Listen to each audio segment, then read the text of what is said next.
Hello, and welcome back to English Speaking Corner. This is your quiet space to practice, to listen, and to build your confidence one step at a time. I am Sarah, and I am so happy you are here with us today. And I am Mark. It is great to be back. Today, we are going to tackle a feeling that almost everyone has felt. It is Monday morning. You are tired, you are walking into work or logging onto your computer, and you feel that little bit of anxiety. Exactly, Mark. We watched a story recently about a student named Amy who really hated Mondays. She felt grumpy and tired, and while we might not be in high school anymore, that feeling does not really go away when you become an adult, does it? No, it definitely does not. But for adults, the problem is often social. It's not just about waking up early. It's about talking to people. You walk into the office or the break room, and someone looks at you and asks the dreaded question. How was your weekend? That is the one. It sounds so simple. How was your weekend? But for so many English learners, this question causes a sudden freeze. Your mind goes blank. You forget everything you did for the last 2 days. And because you feel pressure to answer quickly, you usually just say the same thing every single week. You say, "It was good," and that's it. Conversation over. Right. And saying it was good is fine, but it kills the connection. It doesn't help you build relationships with your colleagues. It makes you seem a little bit distant or maybe even boring, which we know you're not. So today, we are going to change that. We are going to turn that Monday morning anxiety into a moment of confidence. We are going to give you 3 specific scripts or ways to answer that you can use in any situation.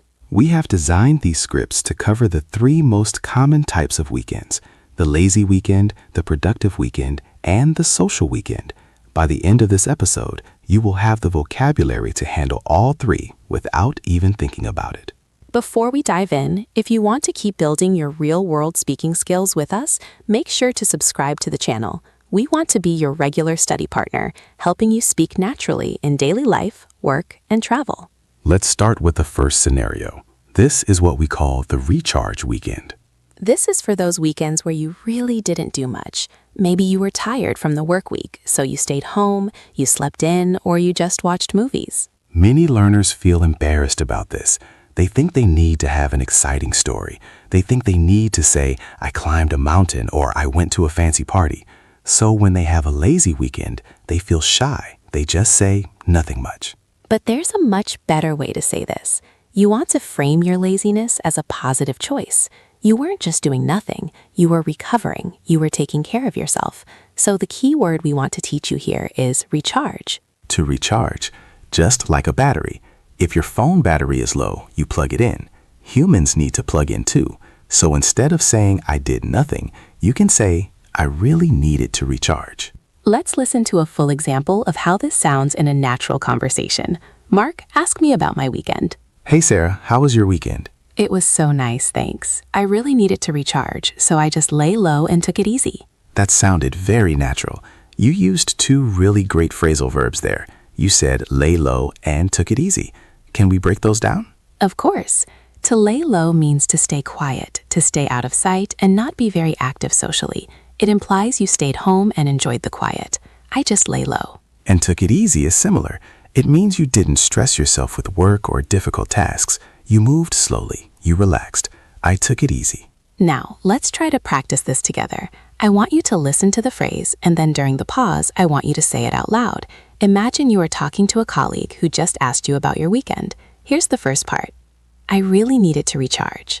Go ahead and say it. I really needed to recharge. Good. Now let's add the next part. So I just lay low. Try that. So I just lay low. And the last part. And took it easy. And took it easy. Now let's put it all together into one smooth sentence. Listen closely.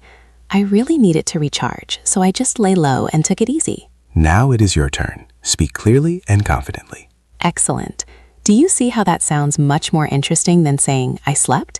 It shows you are a professional who knows how to manage your energy. Exactly. And you can add a little detail if you want. A great phrase for this kind of weekend is caught up on. Oh, that is a good one. To catch up on something. This means to do something you haven't had time to do recently. For a lazy weekend, we usually catch up on sleep or catch up on a TV show. So you could say, I laid low and caught up on some sleep. Or I caught up on that new series everyone is watching. Let's practice that variation. I caught up on some sleep. I caught up on some sleep. It is such a useful phrase. It explains why you were not at the party or why you didn't go hiking. You were busy sleeping. And honestly, most adults love hearing that. If you tell your coworker you caught up on sleep, they would probably say, oh, I am jealous. I wish I did that. That is the beauty of the recharge script. You are connecting over the shared feeling of being tired and the joy of resting. It is honest, but it is gentle. All right, let's move on to the second scenario. This is the opposite of the lazy weekend. This is the little victory weekend. The little victory. I like that name. This is for those weekends where you did a lot of boring stuff. You did the laundry, you cleaned the house, you went grocery shopping, maybe you fixed a broken shelf. Right. It's not exciting like a vacation, but it feels good because you were productive. The problem is, learners often think this is boring to talk about. They think nobody wants to hear about my laundry. But again, it is all about how you frame it. If you say, I washed clothes, it sounds dull. But if you use strong verbs, you can make it sound like a success. You can make it sound satisfying. The verb we want to focus on here is to tackle. T-A-C-K-L-E, to tackle. In sports, like American football or rugby, to tackle means to jump on someone and bring them to the ground. It is a very physical, strong action. In daily life, we use it to mean dealing with a difficult or annoying task with energy. You don't just do the laundry, you tackle the laundry. You tackle the mess in the garage. It implies that the task was big and maybe a little scary, but you won. You defeated the laundry. So let's hear how this sounds in a Monday morning conversation. Sarah, how was your weekend? It was actually pretty productive. I finally tackled a bunch of errands I've been putting off. It feels good to have that done. Oh, I love that answer. It sounds so organized. You use the word productive. That is a great positive word to start with. It sets the tone. Yes. Instead of saying it was boring, say it was productive. It immediately tells the listener, I achieved things. And then you said, I tackled a bunch of errands. Errands are those small trips you have to take. Going to the post office, the bank, the pharmacy. Those are errands. And I added a very common phrasal verb, putting off.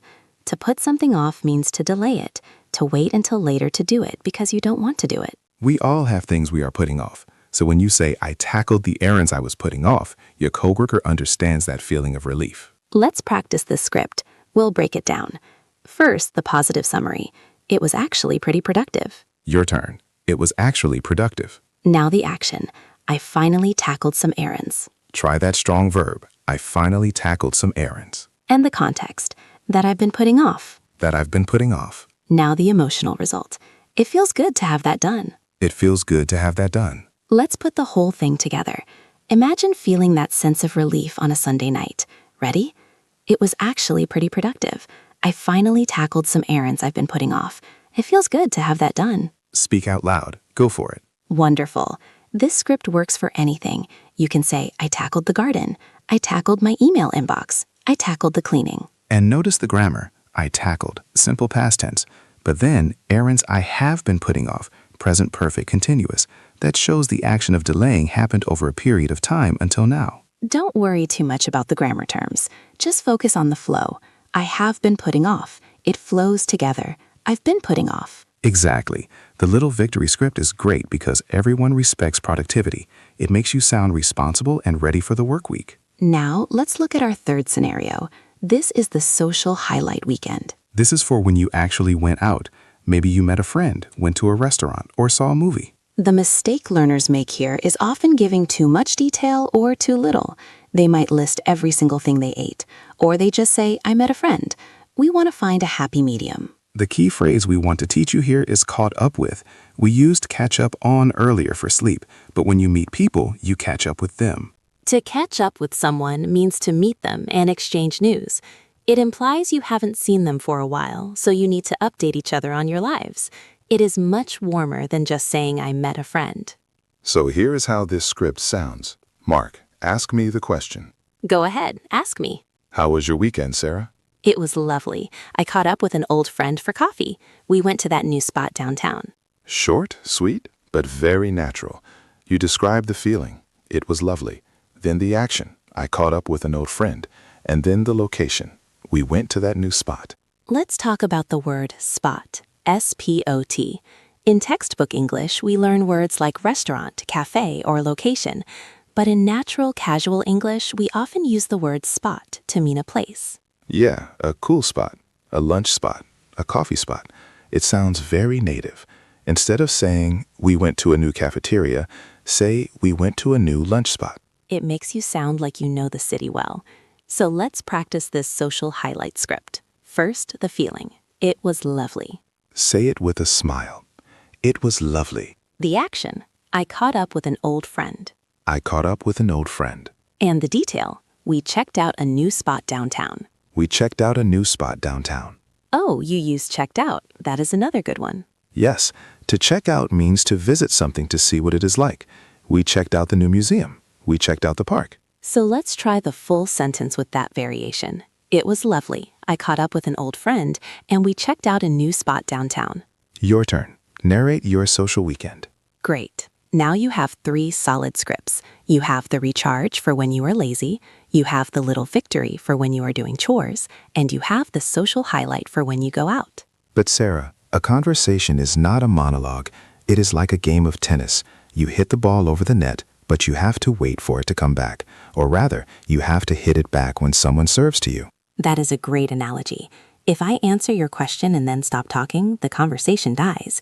It creates an awkward silence. We need to pivot. We need to turn the conversation back to the other person. This is the pivot. It is the secret weapon of small talk. After you give your answer, you must ask a question back.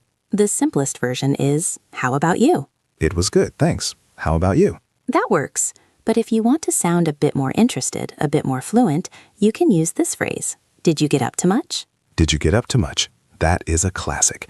It basically means, did you do much? Did you do anything interesting? To get up to something means to do something. So, did you get up to much is a friendly way to ask if they had a busy weekend. Another variation is, do anything nice. Short and friendly. Do anything nice? Let's practice adding the pivot to our scripts. Let's go back to the recharge script. I will be the colleague this time. Sarah, you answer. Okay, I am ready. Hey Sarah, good morning. How was your weekend? Oh, it was nice. I really needed to recharge, so I just laid low.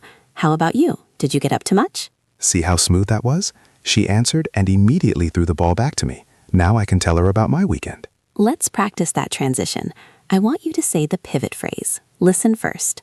How about you? Did you get up to much? Try it. Make sure your voice goes up at the end to show it is a question. How about you? Did you get up to much? Good. Now let's try the other one. Do anything nice? Do anything nice? It is important to sound like you actually care about the answer. Small talk is about feeling.